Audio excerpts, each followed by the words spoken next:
حقیقت پلس کے معزز دوستو السلام علیکم۔ حوثی باغیوں کا ایک اور سعودی ایئرپورٹ کو ڈرون سے نشانہ بنانے کا دعویٰ۔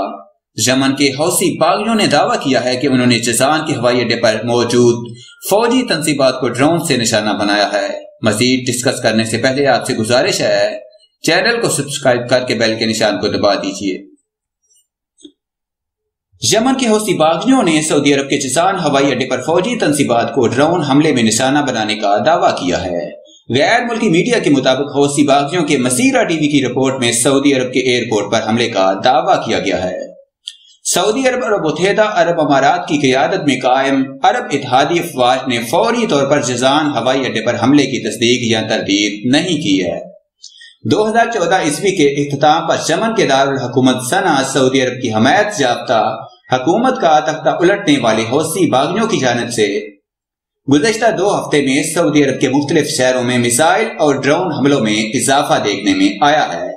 گزشتہ جمعرات کو حوثی باغیوں نے دعویٰ کیا تھا کہ انہوں نے سعودی عرب کے شہر نجران میں ایئرپورٹ کو ڈرون حملے میں ٹارگٹ کیا ہے، جبکہ سعودی عرب نے دعویٰ کیا تھا کہ انہوں نے اس حملے کو ناکام بنا دیا تھا۔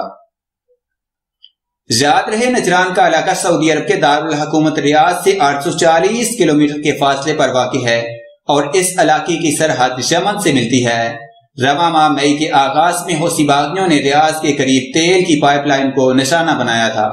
واضح ہے کہ یمن میں جاری جنگ کو اقوام متحدہ نے دنیا کا بدترین انسانی بحران قرار دیا ہے، جہاں 2 کروڑ 40 لاکھ آبادی میں سے تقریباً 1/3 کو امداد کی ضرورت ہے۔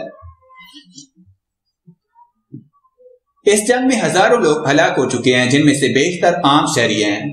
یاد رہے کہ حوثی باغیوں کی جانب سے سعودی عرب پر حملوں میں اضافہ اس وقت دیکھنے میں آیا جب امریکی صدر ڈونلڈ ٹرمپ نے ایران پر مزید معاشی پابندیاں عائد کرنے کے ساتھ ساتھ مشرق وسطی میں ایک طیارہ بردار جہاز، B-52 بمبار طیارے اور دیگر لڑاکا طیارے تعینات کیے، جس کے حوالے سے واشنگٹن حکام کا کہنا ہے کہ ایران مبینہ طور پر خطے میں موجود امریکی اثاثوں کو نقصان پہنچانا چاہتا ہے، جس کے بعد خطے میں امریکی اور سعودی تنصیبات پر متعدد حملے بھی کیے گئے، جن میں عراق کے دارالحکومت بغداد کے گرین زون میں راکٹ حملہ، مشرق وسطی کے داخلے کے مقام فجیرہ میں 4 تیل بردار جہازوں پر حملہ اور یمن کے حوثی قبائل کی جانب سے سعودی عرب میں تیل کی تنصیبات پر ڈرون حملے شامل ہیں۔